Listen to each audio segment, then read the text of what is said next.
boats and planes are passing by. They mean a trip to Paris or Rome. Você tinha um vô que tocava piano estilo stride. Sim. Poxa, isso, aliás, minhas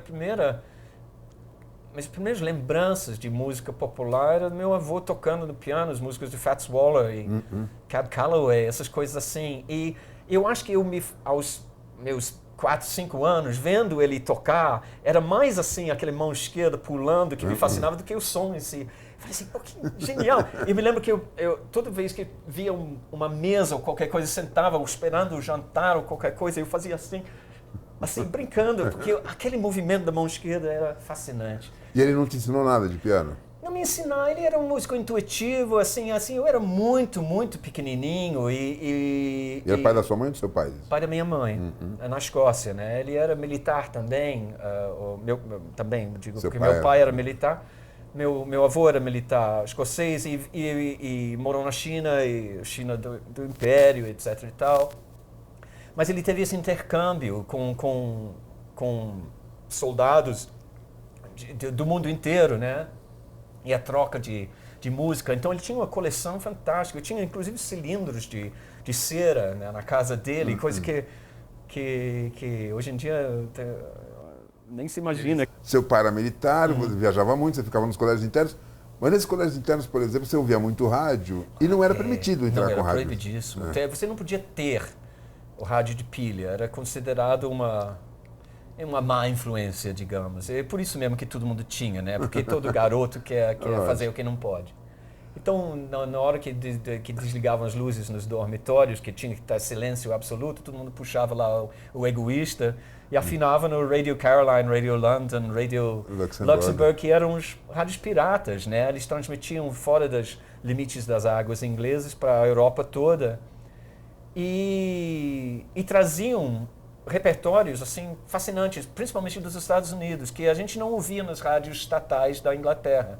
Era estritamente música produzida na Inglaterra, inclusive versões das músicas americanas que chegavam à Inglaterra na voz de cantores locais, né?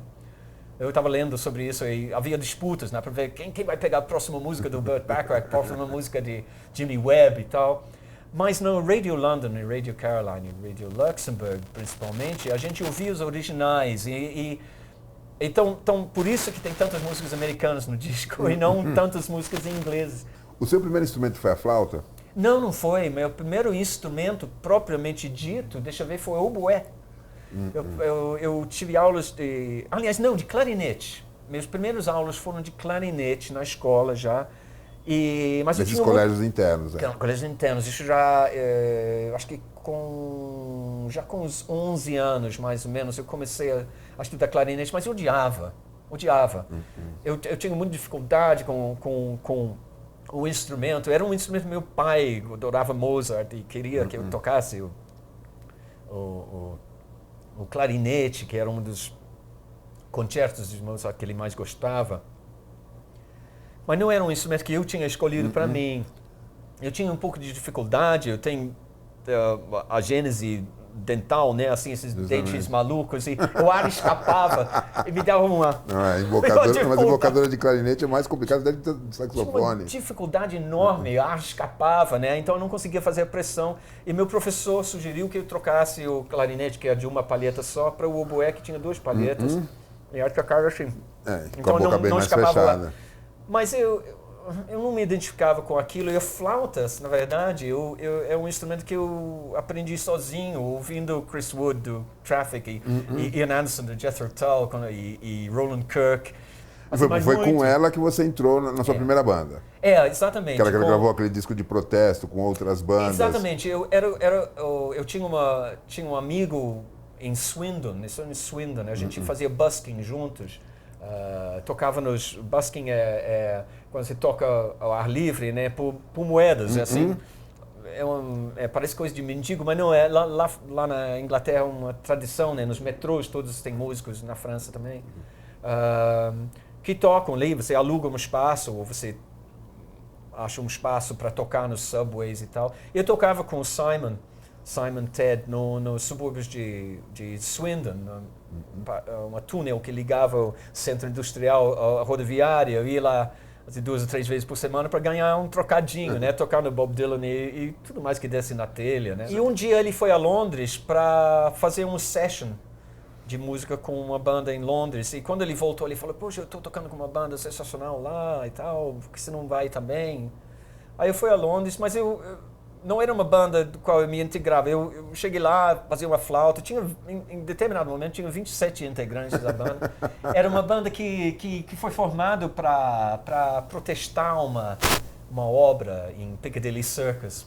E os artistas da área, assim, pessoas de todas, poxa, tinha até um coral de drag queens, tinha pessoas de todos os tipos, né, na banda. Foi feita uma reunião, a gente gravou um disco, o estúdio cedeu horários de graça, todo mundo trocou de graça e o disco foi distribuído de graça na rua. E eu, bem ou mal, eu não sei se por causa ou porque desistiram, mas a obra não foi feita. Então, foi uma ação, digamos, social, sociopolítico, né, para impedir o que a gente percebia como uma invasão de privacidade de quem morava lá no centro de Londres. E foi justamente na gravação desse disco que eu conheci esses 3 brasileiros. Tinha ido para comprar instrumento musical. Exatamente. Rita Lee. Era Rita Liminha e Lucinha Turnbull. Lucinha era a pessoa que era amiga do guitarrista da banda. E eu achei eles tão exóticos, né? As pessoas falando uma língua tão estranha. O Brasil era uma coisa tão distante e desconhecido para mim naquele momento, isso em 72.